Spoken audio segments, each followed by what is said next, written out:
Here we go. It's the last week of the year, so it's time to look at my top 50 coasters. Since I hit 500 coasters in 2021, I think 50 isn't quite enough. Let's expand this to 100 and make it a two-part series.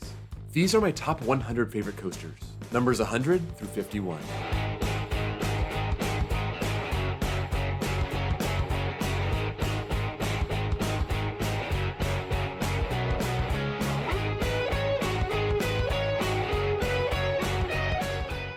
Before we get started, if you can drop this video a like, I'd appreciate it. It really helps me out with the YouTube algorithm. Let's break down these first 50 coasters. This is dominated by B&M, accounting for 17 of the 50. Intamin coming in strong with 9, followed by Premier. Broken down by state, Pennsylvania leads the way with 7, Ohio and Florida following with 6, Virginia and California with 5. For inversions, 31 of these have at least 1, 19 with none. You'll also see 9 wooden coasters and 41 steel on today's list.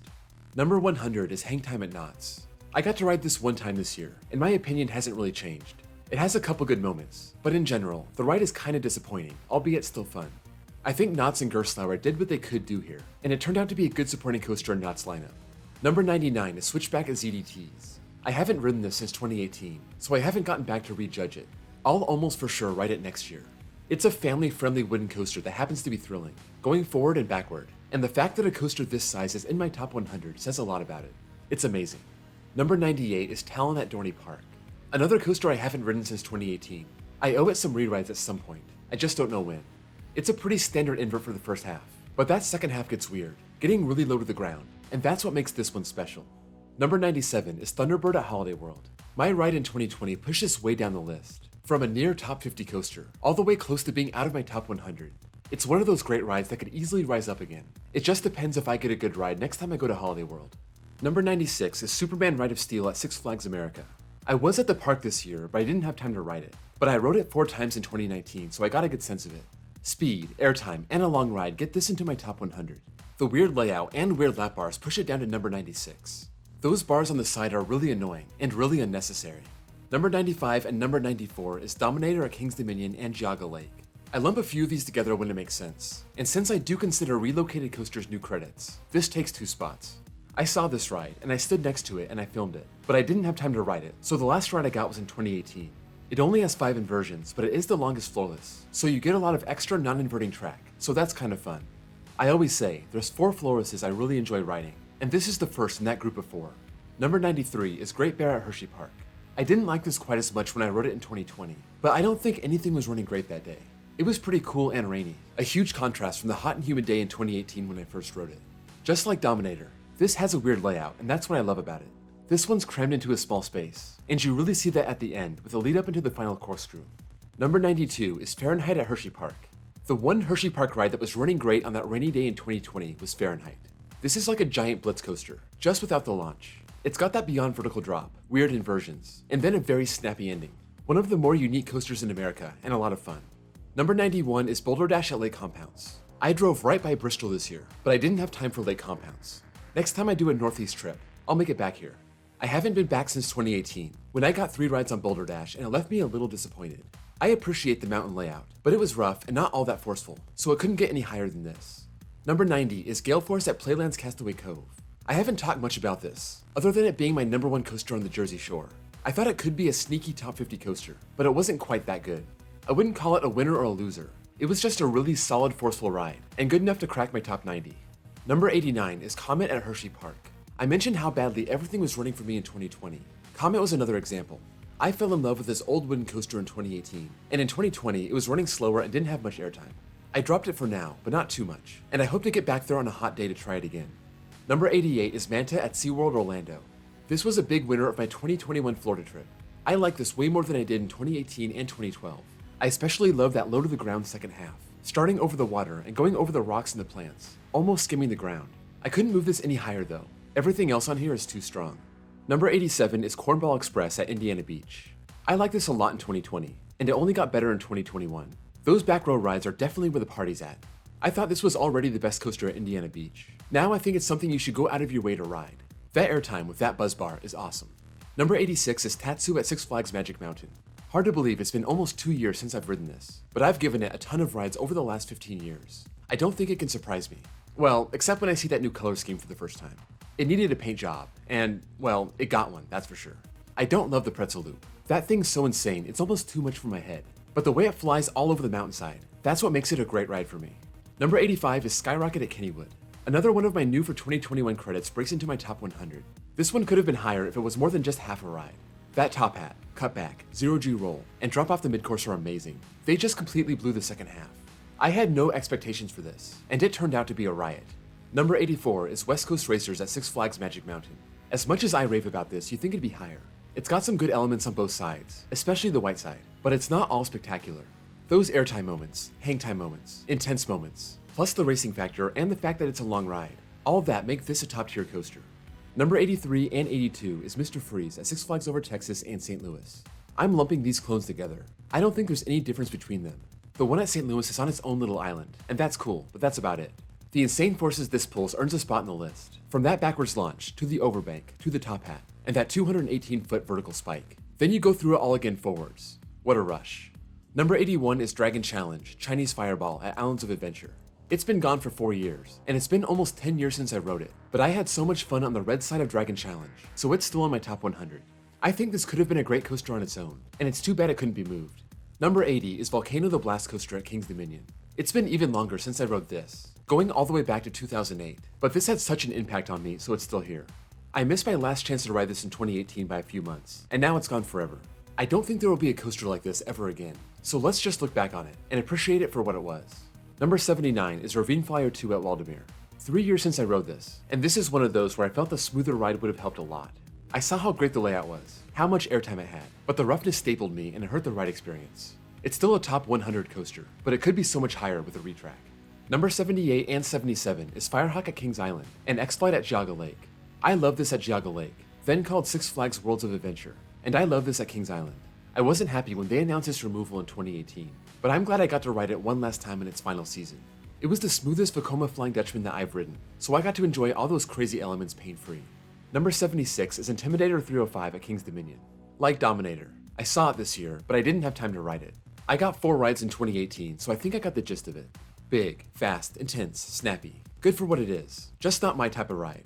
I do enjoy it, so it's in my top 100, unlike Skyrush. But this year, it's only good for number 76. All you I-305 fans, you can now gripe at all the coasters you see ranked higher than this. Number 75 is King Dakar at Six Flags Great Adventure. I got in line to ride this over the summer, and it broke down right away. We didn't have time to wait around, so we had to give up on it quick. I last rode this in 2019, and it was the same old story. Great launch, insane speed, insane height. The spiral down is just a stupid crazy element, but it loses points for the shakiness and those big plastic restraints, so the world's tallest coaster is only number 75. Number 74 is Afterburner Carousel. Here's another one I got in line for this year, but I had to give up on. We didn't have a lot of time at Carowinds. The fast lane line was crazy long and not moving, so we had to bail. It's too bad, because this is one of the best inverts I've ever ridden, but I did get 2 solid rides in 2019, front and back, and even though it's short, it's really intense, and it feels like it gives a complete ride. Number 73 is Viper at Six Flags Great America. This barely dropped out of my top 50, and after my 2021 rides, I slid it down even further. The airtime wasn't quite as strong, and it wasn't quite as smooth. It's not a big surprise. 4 years of wear and tear on a wooden coaster changes the ride experience. My last rides in 2017 were great, and even though it was kind of a disappointment this year, it's still good enough to be a solid top 100 coaster. Number 72 is Wicked at Lagoon. This is kind of like Skyrocket. The first half is insanely good, and the second half isn't. It's hard to beat the feeling of that straight up launch over the top hat. The 0G roll is a nice element, and that second half is kind of pointless, but I don't think it's as stupid as Skyrocket's, so it gets a higher ranking. Number 71 is Valravin at Cedar Point. After so many years of loving Valravin and defending Valravin let me down in 2021. It's hard to knock a coaster that much for one bad ride, so I'm only dropping it to number 71 for now. If it redeems itself next year, I'll move it back up. I got a forceless, gutless ride this year, but normally I love those 2 vertical drops and inversions. And for whatever reason, I leave Cedar Point saying this was one of my favorite rides of the day. Number 70 is Mystery Mine at Dollywood. My last ride on this came in 2019, and that one was kind of a disappointment. I had a phenomenal ride on this in 2018. It's too bad, this ride kind of left me with a bad taste, but I still recognize how cool this ride is. It combines theming with vertical drops and inversions, along with an all-time great finale. If you can, ride this with someone who's never been on it and see their reaction. It's unpredictable. Number 69 is Copperhead Strike at Carowinds. I wasn't all that impressed after my first ride in 2019. That was in the cold and with an empty train, but I knew that under the right conditions, this could be great. I got the right conditions in 2021, and all the elements really popped. I finally got to see Copperhead at its full potential. The ejector airtime, the hang time, the whip. I was really impressed, and I moved it up a lot. Number 68 is Superman Krypton Coaster at Six Flags Fiesta, Texas. I didn't get to ride it this year. My last ride was in 2020, and my only issue with this is the roughness. Sometimes I get a smooth ride, other times it shakes me around. If it was more consistent, I would make this my number 1 floorless. It's the biggest one, and it's got the most unique layout, aside from maybe Hydra. Number 67 is the Incredible Hulk at Islands of Adventure. I rode this in 2012, and it didn't make much of an impact on me, so I needed to get that re-ride in 2021. I got it, and it was worth the wait. This thing was hauling so much, from the launch lift hill all the way to the final brakes. It almost didn't seem possible how fast it was going through the elements. It's crazy intense, probably a top 3 B&M when it comes to intensity. Number 66 is Stormrunner at Hershey Park. Now that it's open again, I need to get another ride. This was my top ride at the park, and it was down from my trip in 2020, but I got 2 amazing rides in 2018. Some people love this more than I do, and I can see why. It's got an insane launch, a top hat, plus 3 inversions. I don't love the restraints, so that's points against it, and that keeps it from being higher. Number 65 is Gemini at Cedar Point. When this is open, I gotta get a ride on both sides. Having 2 tracks gives me an excuse to ride it twice. It's one of the most pure fun coasters I've ever ridden. Smooth, full of janky airtime, incredibly long, and you get to race the other train. It's an old coaster with a massive layout, and I hope Cedar Point keeps it for the long term. Number 64 is Ride of Steel at Six Flags Darien Lake. I've only been to this park once, 3 years ago, but I got a mini marathon on Ride of Steel. 4 rides, all in the back, and I was loving the speed and the airtime. I think it was running better than Superman Ride of Steel at Six Flags America, and the lap bars didn't have those sidebars, so this was everything this hypercoaster could be. It's still got that weird layout like it's cloned in Maryland, and that's the only reason it's not a top 50 coaster. Number 63 is Shikra at Busch Gardens, Tampa. I wanted to love this more, but it rattled me around too much. I don't think this is a thing that happens all the time, so maybe next time it'll be good and it'll move up. I only got a few rides back in 2018, and I love the airtime on both the vertical drops, as well as the big splashdown.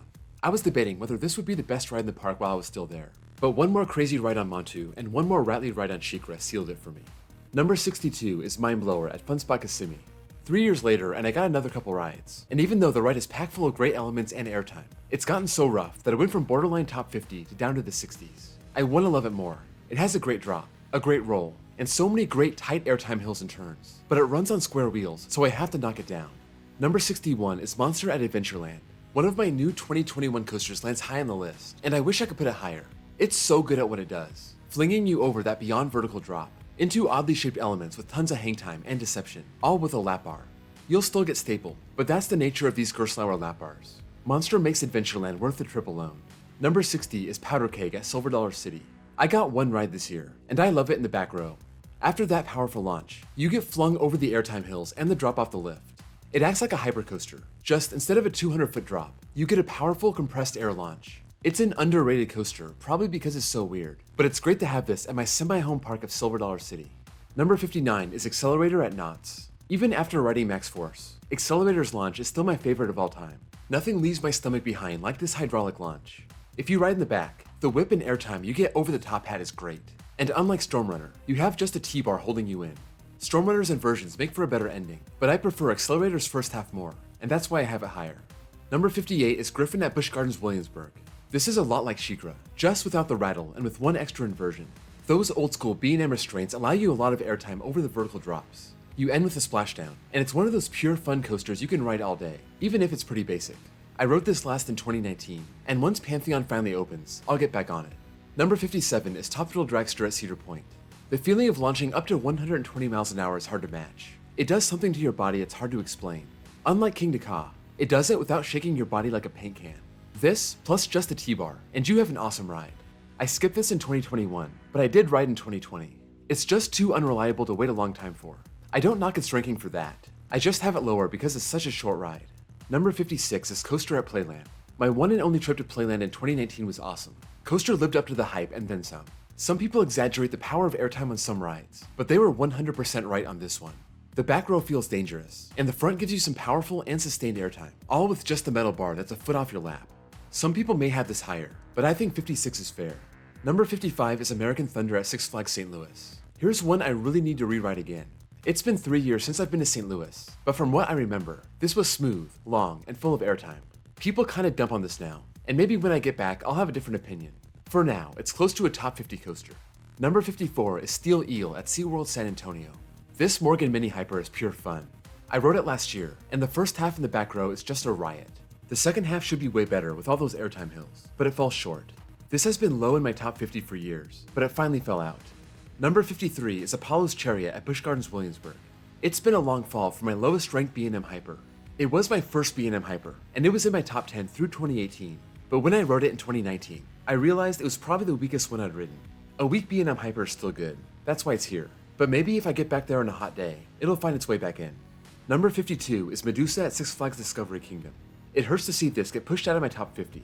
I rode it last in 2019, and it was every bit as good as I remember. But as a B&M Floorless, it's not going to live up to a good Hyper, or an RMC, or an elite wooden coaster. So with over 500 credits, Medusa got kicked out. Number 51 is Kraken at SeaWorld Orlando.